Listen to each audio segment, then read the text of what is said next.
नमस्कार दोस्तों, स्वागत है आपका आज के मुख्य समाचार में, जिसमें सबसे पहली बड़ी खबर में आपको बताएंगे कि सीएम नीतीश और पीएम मोदी कसम किसान की खाते हैं लेकिन काम पूंजीपतियों के लिए करते हैं। ये बड़ा आरोप लगा दिया है कांग्रेस पार्टी के प्रवक्ता रणदीप सुरजेवाला ने। इसी के साथ दूसरी बड़ी खबर में आपको बताएंगे कि राफेल डील को लेकर कांग्रेस के आरोपों पर सीएजी ने लगा दी है मोहर। चिदम्बरम ने पूछा कि क्या गड़बड़ी का पिटारा खुल गया। जी हाँ दोस्तों, आपको बता दें राफेल डील के मामले में एक बार फिर से मोदी सरकार घिरती नजर आ रही है। और तीसरी बड़ी खबर में आपको बताएंगे कि लॉकडाउन लागू हुए 6 महीने गुजर जाने के बाद भी तेजी से फैल रहा है कोरोना। वैज्ञानिक बोले बेकाबू हो जाएगा संक्रमण। जी हां दोस्तों, हर एक खबर की गहराई में आपको ले जाएंगे, लेकिन उससे पहले अगर आपको भी ऐसा लगता है कि मोदी सरकार कोरोना से लड़ने में फेल हो चुकी है तो आप अभी इस वीडियो को लाइक कीजिए और इस लाल बटन को दबा के इस चैनल को फ्री में सब्सक्राइब करके घंटी बजाइए और कमेंट में लिखिए जय हिंद। दोस्तों, रुक करते हैं तमाम बड़ी खबरों की तरफ। सीएम नीतीश और पीएम मोदी कसम किसानों की खाते हैं लेकिन काम पूंजीपतियों का करते हैं। रणदीप सुरजेवाला। जी हां दोस्तों, बिहार में जैसे जैसे विधानसभा चुनाव के दिन नजदीक आ रहे हैं, प्रदेश में चुनावी सरगर्मी बढ़ती जा रही है। इसी सरगर्मियों के बीच कांग्रेस महासचिव और पार्टी के मीडिया प्रभारी रणदीप सिंह सुरजेवाला गुरुवार को कांग्रेस प्रदेश कार्यालय पहुंचे। इस दौरान उन्होंने मीडिया कर्मियों को संबोधित करते हुए कृषि बिल के बहाने केंद्र की मोदी सरकार और प्रदेश की नीतीश सरकार को आड़े हाथ लिया। उन्होंने कहा कि 3 काले कानून लागू करवाकर नरेंद्र मोदी, सुशील मोदी और नीतीश कुमार किसान के फसल को बर्बाद कर रहे हैं। नीतीश और मोदी जी की कसम किसानों की खाते हैं लेकिन काम पूंजीपतियों की करते हैं। उन्होंने आगे कहा कि मोदी जी और नीतीश जी मिलकर बिहार के साथ साथ देश को भी बर्बाद कर रहे हैं। इस दौरान उन्होंने कहा कि 25 सितंबर को किसानों के आंदोलन में उनकी पार्टी की भी भागीदारी रहेगी।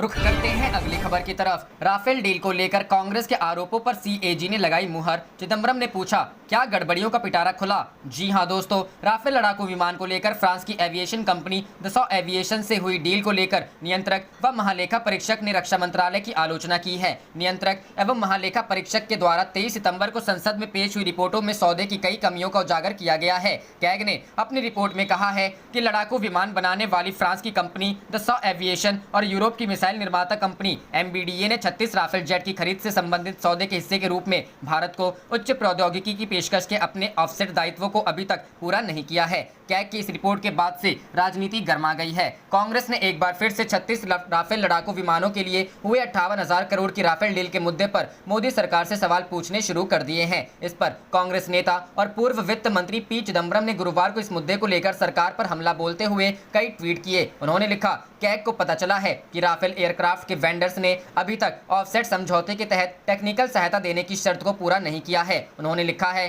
कि ऑफसेट दायित्व 23 सितंबर 2019 को शुरू हो जाने चाहिए थे और उन्हें 23 सितंबर 2020 को खत्म हो जाना चाहिए था, जो कल था। क्या सरकार ये कहेगी कि ये दायित्व पूरे किए गए हैं? क्या कैग की रिपोर्ट गड़बड़ियों का पिटारा खोल रही है? गौरतलब है कि 2019 लोकसभा चुनाव में राफेल विवाद का मुद्दा भी छाया रहा। तत्कालीन कांग्रेस अध्यक्ष राहुल गांधी ने चौकीदार चोर है का नारा बुलंद कर राफेल का महंगा सौदा करने समेत ऑफसेट में धांधली का आरोप लगाया था। संसद में बुधवार को पेश कैग की रिपोर्ट में कहा गया है कि भारत बड़े पैमाने पर विदेशों से हथियारों की खरीद करता है। रक्षा खरीद नीति के तहत 30% ऑफसेट प्रावधान लागू किए गए हैं। इसके तहत विदेशी कंपनी को 30% रकम भारत में निवेश करनी होती है। इसके साथ ही घरेलू स्तर पर तकनीक की मदद से संबंधित क्षेत्र में विकास करना होता है। राफेल के सौदे की ऑफसेट नीति के तहत दसॉल्ट एविएशन ने सौदे में ऑफसेट वादे पर डीआरडीओ को उच्च तकनीक देने का प्रस्ताव देने को कहा था। रुक करते हैं अगली खबर की तरफ। लॉकडाउन लागू हुए 6 महीने गुजर जाने के बाद भी तेजी से फैल रहा कोरोना। वैज्ञानिक बोले तो बेकाबू हो जाएगा संक्रमण। जी हां दोस्तों, प्रधानमंत्री नरेंद्र मोदी ने 24 मार्च को देश में 21 दिनों के लॉकडाउन की घोषणा करते हुए कहा था कि कोरोना वायरस संक्रमण की चेन तोड़ने के लिए यही एकमात्र तरीका है। उस वक्त तक देश में कोविड-19 के करीब 500 मामले सामने आए थे। इसके 6 महीने के भीतर भारत कोविड-19 के मामलों में अमेरिका के बाद दुनिया में दूसरे स्थान पर पहुंच गया है। केंद्रीय स्वास्थ्य मंत्रालय की तरफ से गुरुवार सुबह 8 बजे जारी किए गए ताज़ा आंकड़ों के मुताबिक एक दिन में कोविड-19 के 86,508 नए मामले सामने आने के बाद देश में संक्रमण के मामले बढ़कर 57,32,518 हो गए हैं। वहीं पिछले 24 घंटे में 1,129 और मरीजों की मौत हो जाने के बाद मरने वालों की संख्या बढ़कर 91,149 हो गई। अमेरिकी अर्थशास्त्री एवं महामारी विज्ञानी आर लक्ष्मी नारायण ने कहा कि देश के सभी हिस्सों में संक्रमण तेजी से फैल रहा है। हालांकि जिन क्षेत्रों में कम जांच हो रही है वहां इस महामारी का प्रकोप कम दिख रहा है।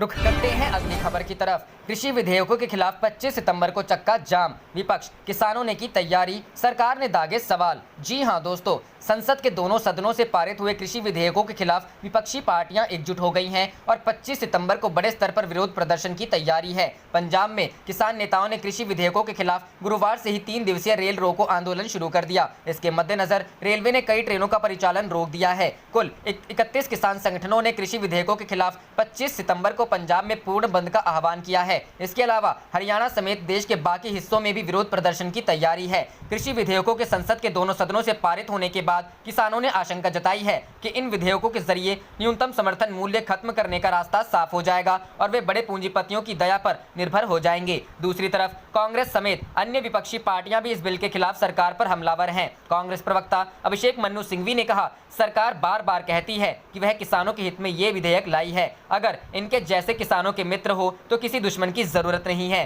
कांग्रेस नेता ने कहा, एमएसपी का जिक्र विधेयक में नहीं है। एमएसपी के वजूद को खत्म कर दिया गया, यानी उपज की कीमत निर्धारण करने का जो आधार था वह चला गया। हमारा सवाल है कि अगर कुछ निर्धारित नहीं है तो फिर कीमत कौन तय करेगा। इसके अलावा एक और तर्क है कि किसान अपनी उपज को पंजीकृत कृषि उपज मंडी समिति के बाहर बेचते हैं तो राज्यों को राजस्व का नुकसान होगा, क्योंकि ये मंडी शुल्क प्राप्त नहीं कर पाएंगे। अगर पूरा कृषि व्यापार मंडियों से बाहर चला जाता है तो कमीशन एजेंट बेहाल होंगे। रुख करते हैं अगली खबर की तरफ। सुदर्शन टीवी केस में सुप्रीम कोर्ट पहुंची राजीव त्यागी की पत्नी, टीवी डिबेट्स में हेट स्पीच पर रोक लगाने की मांग। जी हां दोस्तों, कांग्रेस के दिवंगत प्रवक्ता राजीव त्यागी की पत्नी संगीत त्यागी सुदर्शन टीवी वाले केस में सुप्रीम कोर्ट पहुंच गई हैं। उन्होंने सुप्रीम कोर्ट से टीवी डिबेट्स में हेट स्पीच पर रोक लगाने की मांग की है। बता दें कि 12 अगस्त की देर शाम कांग्रेस प्रवक्ता राजीव त्यागी का दिल का दौरा पड़ने के कारण निधन हो गया था। इससे पहले एक निजी न्यूज चैनल के डिबेट में त्यागी कांग्रेस का पक्ष रख रहे थे। इस शो में बीजेपी की तरफ से संबित पात्रा मौजूद थे। राजीव त्यागी की मौत के बाद टीवी डिबेट को लेकर चर्चा उठी थी। कई लोगों ने टीवी डिबेट्स के मौजूदा तरीके पर नाराजगी जाहिर करते हुए उसे बदलने की बात कही थी। इधर सुदर्शन टीवी कार्यक्रम बिंदास बोल भी चर्चा में है। फिलहाल शो का मामला सुप्रीम कोर्ट में है। इस कार्यक्रम के सामने आए प्रोमो में दावा किया गया है कि वह सरकारी सेवा में मुस्लिमों की घुसपैठ की साजिश का बड़ा खुलासा करेगा। गौरतलब है कि 15 सितंबर को उच्चतम न्यायालय ने अगले आदेश तक चैनल द्वारा बिंदास बोल के एपिसोड का प्रसारण करने पर रोक लगा दी थी। न्यायालय ने कहा कि प्रथम दृष्टया लगता है कि कार्यक्रम के प्रसारण का उद्देश्य मुस्लिम समुदाय को बदनाम करना है। सुदर्शन न्यूज चैनल की ओर से निदेशक और संपादक सुरेश चौहान के जरिए दाखिल आवेदन में कहा, यह सम्मान पूर्वक बताया गया कि वर्तमान मामला जनता के विषय में सबसे महत्वपूर्ण मामलों में से एक है, क्योंकि भारत के संविधान के अनुच्छेद 19(1)(a) द्वारा संरक्षित प्रेस की स्वतंत्रता का प्रश्न इसमें शामिल है। रुख करते हैं अगली खबर की तरफ। चिराग पासवान को भाव नहीं दे रही है बीजेपी, एनडीए से अलग 139 से 143 सीटों पर चुनाव लड़ सकती है एलजेपी। जी हां दोस्तों, बिहार विधानसभा चुनाव की तारीखों का ऐलान कभी भी हो सकता है, लेकिन अब भी राष्ट्रीय जनतांत्रिक गठबंधन में कुछ भी साफ होता हुआ नजर नहीं आ रहा है। बताया जा रहा है कि बुधवार को बीजेपी और जेडीयू के बीच हुई बैठक में एलजेपी को 25 सीट देने का फैसला लिया गया था। इस खबर को मीडिया में आते ही माना जा रहा है कि एलजेपी गठबंधन में बने रहने का फैसला कर सकती है। एलजेपी 143 सीटों पर लड़ सकती है। चुनाव खबर यह भी है कि एनडीए से अलग होने के बाद एलजेपी अकेले 143 सीटों पर चुनाव लड़ेगी। चिराग पासवान खुद सीतामढ़ी या जमुई के किसी विधानसभा सीट से अपनी दावेदारी पेश कर सकते हैं। वहीं दूसरी ओर इस समय पटना में उपेंद्र कुशवाहा की पार्टी रालोसपा की बैठक चल रही है। बताया जा रहा है कि इस बैठक में उपेंद्र कुशवाहा महागठबंधन में बने रहने को लेकर कुछ फैसला कर सकते हैं। दरअसल महागठबंधन में सीटों के बंटवारे को लेकर विवाद बढ़ता जा रहा है। राष्ट्रीय लोक समता पार्टी के प्रधान महासचिव माधव आनंद ने भी सीटों को लेकर कुछ भी स्पष्ट न किए जाने पर अपनी नाराजगी व्यक्त की है। उन्होंने कहा, सीटों के बंटवारे को लेकर जल्द कोई हल नहीं निकलता तो राष्ट्रीय लोक समता पार्टी भविष्य में कोई भी फैसला ले सकती है। रुख करते हैं अगली खबर की तरफ। 2 मोदी और 1 बाबू ने बिहार को किया बर्बाद, जो किसानों का नहीं वह किसी काम का नहीं। जी हां दोस्तों, कांग्रेस के सीनियर नेता रणदीप सुरजेवाला ने बिहार के एनडीए नेताओं पर जमकर हमला किया। सुरजेवाला ने कहा कि पीएम मोदी और नीतीश कुमार कसम तो किसानों की खाते हैं, लेकिन फायदा बिचौलियों को पहुंचाते हैं। बिहार को पीएम मोदी, सुशील मोदी और नीतीश कुमार ने मिलकर बिहार बर्बाद कर दिया है। सुरजेवाला ने कहा कि कृषि बिल का विरोध करने पर किसानों को सड़क पर पीटा जा रहा है। संसद में सवाल उठाने पर आवाज को दबाया जा रहा है। किसान, खेत मजदूर और दुकानदारों की बुलंद आवाज को बहुमत से पीएम मोदी और नीतीश कुमार गुंडागर्दी कर दबा नहीं सकते हैं। सुरजेवाला ने कहा कि 62 करोड़ किसान विरोध कर रहे हैं और पीएम मोदी कह रहे हैं कि सब चंगा है। पीएम मोदी और नीतीश कुमार देश को बरगला रहे हैं। देश में कोरोना, सीमा पर चीन और खेती पर पीएम मोदी और नीतीश हमलावर हैं। 2006 में नीतीश कुमार ने खेती का सत्यानाश करने के लिए शुरू किया था। इस घुन ने पूरे देश को डस लिया है। पीएम नरेंद्र मोदी ने कभी खेती नहीं की है, उनको किसानों का दर्द क्या पता रहेगा। केंद्रीय कृषि मंत्री के नरेंद्र सिंह तोमर के पास खेत नहीं है। रक्षा मंत्री राजनाथ सिंह और गृह मंत्री खेती नहीं करते हैं, उनको क्या पता है किसानों का दर्द क्या होता है। मैं खेती करता हूं, मुझे पता है कि बिहार से सस्ते में अनाज खरीदकर बिचौलियों दूसरे राज्यों में अधिक रेट पर ले जाकर बेचते हैं।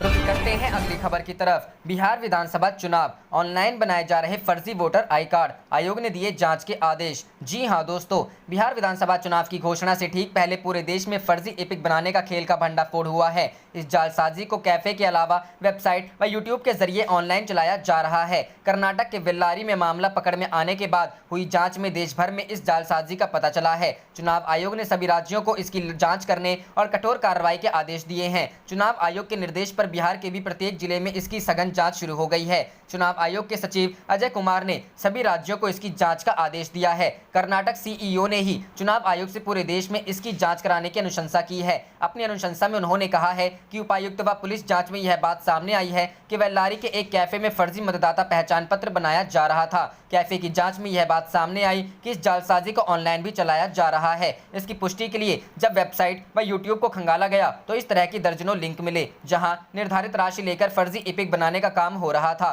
पूरे देश में इसका जाल फैला देख कर्नाटक सीईओ ने चुनाव आयोग से पूरे देश में मामले की जांच की अनुशंसा की और कहा कि फर्जी एपिक के इस खेल से देश की सुरक्षा व चुनाव प्रक्रिया को खतरा है। फर्जी एपिक पर निर्वाचन अधिकारी का जाली हस्ताक्षर, जांच में पता चला कि फर्जी एपिक पर निर्वाचन अधिकारी का हस्ताक्षर जाली है। इसके बाद जांच में पता चला कि वह सेंटर वेबसाइट पर भी दर्ज है और वेबसाइट के जरिए वह एपिक बनाने का ऑर्डर भी ऑनलाइन शुल्क वसूली के बाद लेता है। आगे जांच में पता चला कि यूट्यूब पर इस तरह के करीब आधा दर्जन लिंक हैं जो देश के अलग अलग हिस्सों में एपिक बनाने का काम करते हैं। इसके बाद अधिकारियों ने गूगल में प्रिंट पोर्टल टाइप कर जांच की तो पता चला कि पूरे देश में इस तरह की वेबसाइट का जाल बिछा है जो एपिक तैयार कर ग्राहकों को देते हैं।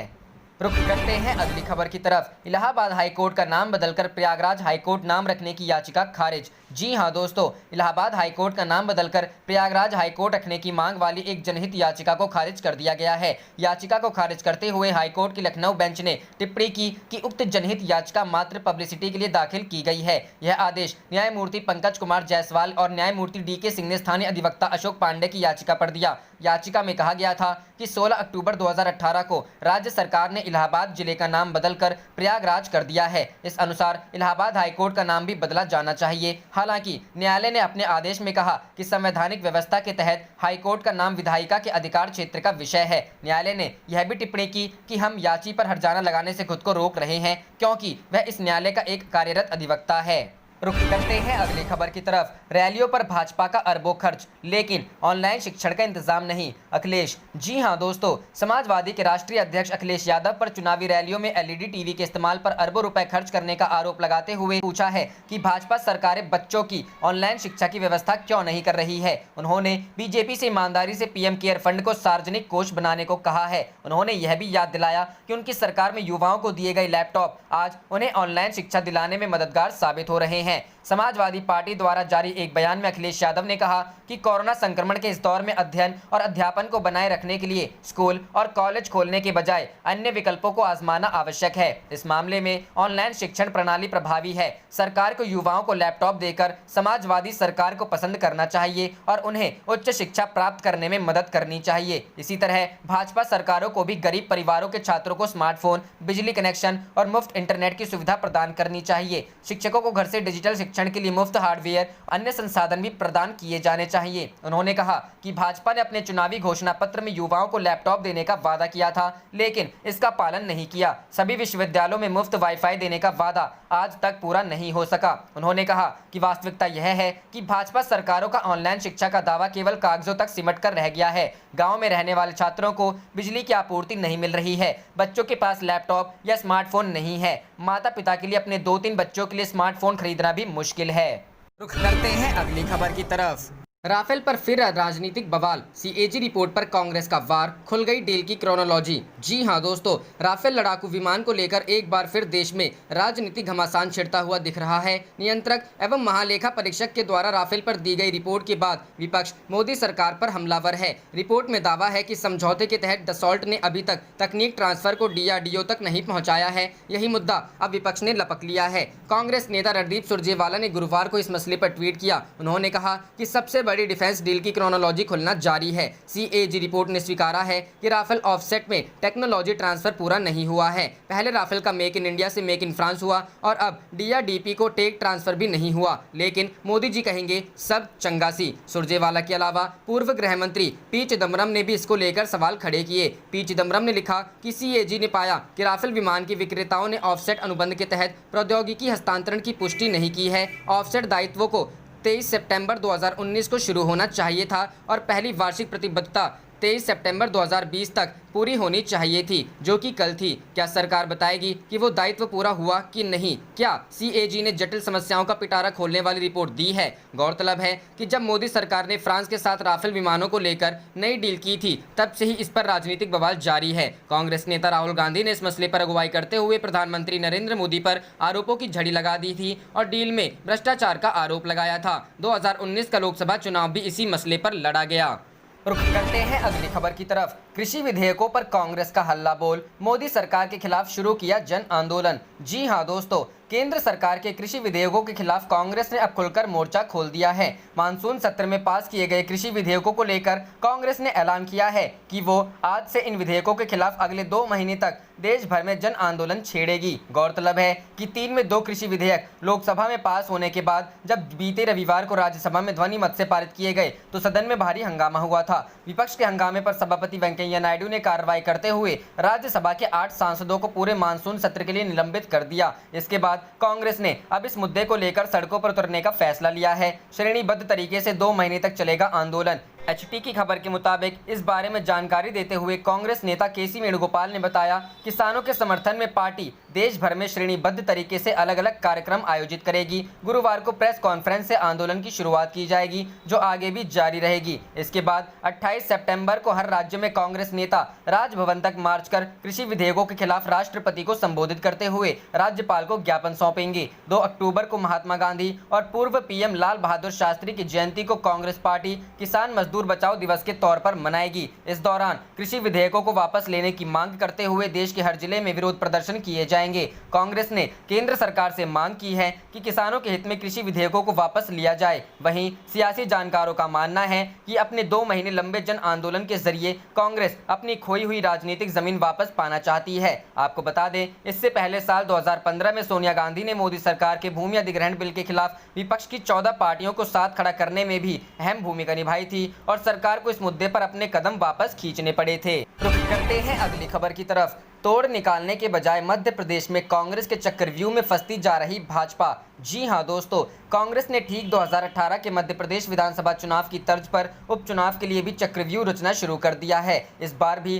तोड़ निकालने के बजाय भाजपा सरकार इसमें फंसती नजर आ रही है। भाजपा सरकार की मुश्किल यह है कि वह मनोवैज्ञानिक दबाव में तात्कालिक निर्णय कर बैठती है, वहीं हवा का रुख मोड़ने के लिए उपलब्धियों को सामने रखने में चूक जाती है। किसान कर्ज माफी और ओबीसी को 27% आरक्षण सहित कोरोना काल की मुश्किलों को लेकर कांग्रेस लगातार उसे घेर रही है। मामला ताजा है। प्रदेश कांग्रेस अध्यक्ष कमलनाथ ने किसान कर्ज माफी पर घेरा तो शिवराज सरकार ने दबाव में आकर कई लोग लुभावन घोषणाएं कर दी। किसान सम्मान निधि में प्रदेश के किसानों को हर साल 10,000 रुपए मिलेंगे। सहकारी बैंकों को कर्ज माफी की बकाया राशि भी दी जाएगी। 2018 के चुनाव से पहले शिवराज सिंह चौहान किसानों के लिए भावांतर भुगतान योजना लाए थे, जो कांग्रेस के कर्ज माफी के वादे के आगे टिक न सकी। किसानों का बड़ा वर्ग प्राकृतिक आपदा में शिवराज सरकार के अधिक से अधिक मुआवजे को भी भूल गया था। दरअसल कमलनाथ के चक्रव्यूह में सरकार किसानों के एक वर्ग को खुश करने में लगी हुई है, जिससे दूसरे वर्ग की नाराजगी का खतरा है। ऐसे में किसान 2 खेमों में बटेंगे तो शिवराज सरकार की मुश्किलें बढ़ेंगी ही।